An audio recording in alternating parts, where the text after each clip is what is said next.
வேதம் கேட்போம். பிரசங்கி 4ஆம் அதிகாரம். இதற்கு பின்பு நான் சூரியனுக்கு கீழே செய்யப்படும் கொடுமைகளை எல்லாம் சிந்தித்து பார்த்தேன். இதோ, ஒடுக்கப்பட்டவர்களின் கண்ணீரை கண்டேன். அவர்களை தேற்றுவார் இல்லை. ஒடுக்குகிறவர்கள் பட்சத்தில் பலம் இருந்தது, அப்படியிருந்தும் தேற்றுவார் இல்லை.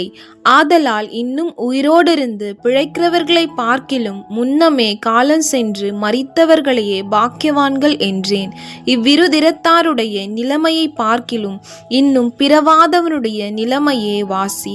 அவன் சூரியனுக்கு கீழே செய்யப்படும் துட்செய்கைகளை காணவில்லையே? மனுஷன் படும் எல்லா பிரயாசமும் பயன்படும் எல்லா கிரியையும் அயலானுடைய பொறாமைக்கு ஏதுவாயிருக்கிறதை நான் கண்டேன்.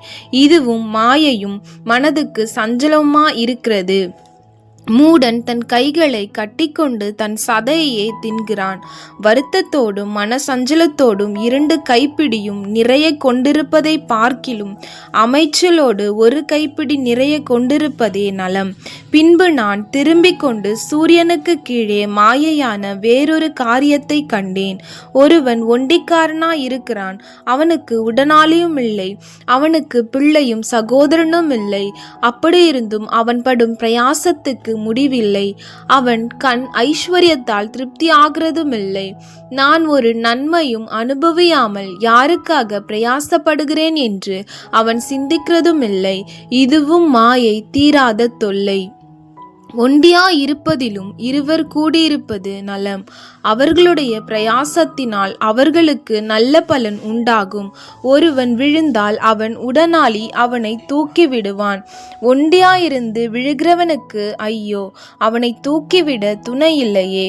2 பேராய் படுத்து கொண்டிருந்தால் அவர்களுக்கு சூடுண்டாகும். ஒண்டியாயிருக்கிறவனுக்கு சூடுண்டாவது எப்படி? ஒருவனை யாதும் ஒருவன் மேற்கொள்ள வந்தால் இருவரும் அவனுக்கு எதிர்த்து நிற்கலாம். முப்புரி நூல் சீக்கிரமாய் அறாது.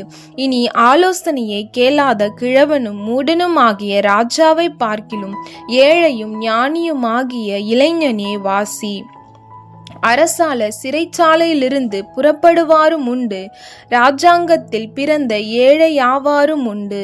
சூரியனுக்கு கீழே ஜீவனுள்ளோர் யாவரும் ராஜாவின் பட்டத்திற்கு வரப்போகிற பிள்ளையின் பட்சத்தில் சார்ந்திருப்பதை கண்டேன்.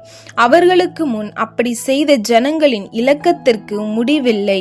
இனி இருப்பவர்கள் இவன் மேலும் பிரியம் வைக்காமற் போவார்கள். இதுவும் மாயையும் மனதுக்கு சஞ்சலமாயிருக்கிறது.